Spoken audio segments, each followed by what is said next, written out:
পর্চায় জমির পরিমাণ বেশি কিন্তু নকশায় কম হলে কি করবেন? পর্চায় জমির পরিমাণ বেশি কিন্তু নকশায় কম হলে এটি একটি জটিল সমস্যা।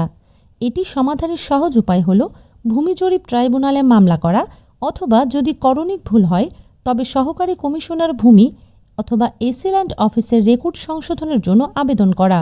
সঠিক করার ধাপগুলো নিচে দেয়া হলো। নাম্বার 1, সমস্যার কারণ চিহ্নিত করুন। প্রথমে নিশ্চিত হন কেন এই গরমিল হয়েছে। এটি পূর্ববর্তী কোনো জরিপে ভুল হতে পারে, সরকারি রাস্তা বা খালের কারণে জমির পরিমাণ কমে যেতে পারে, অথবা অন্য কেউ আপনার জমি দখল করে থাকতে পারে। নাম্বার 2, প্রয়োজনীয় কাগজপত্র সংগ্রহ। সমস্যা সমাধানের জন্য সব ধরনের জমির দলিল। নাম্বার 2, প্রয়োজনীয় কাগজপত্র সংগ্রহ। সমস্যা সমাধানের জন্য সব ধরনের জমির দলিল, পূর্ববর্তী ও বর্তমান খতিয়ান বা পর্চা এবং মৌজা নকশার কপি সংগ্রহ করুন। সিএস, এসএ, আরএস, বিএস যে জরিপগুলো আপনার এলাকার জন্য প্রযোজ্য সবগুলো রেকর্ড থাকা ভালো।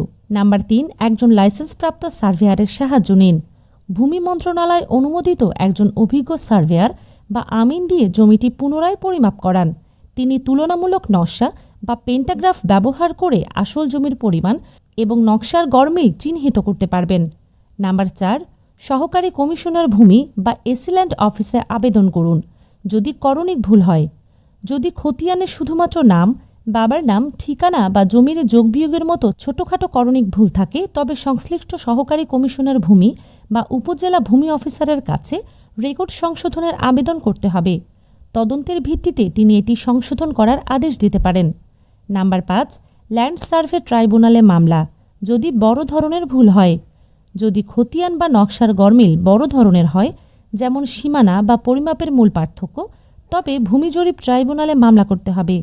এটি দীর্ঘমেয়াদী এবং আইনগতভাবে সঠিক সমাধান। আইনি পরামর্শ বা তথ্য জানতে আমাদের ফলো করুন।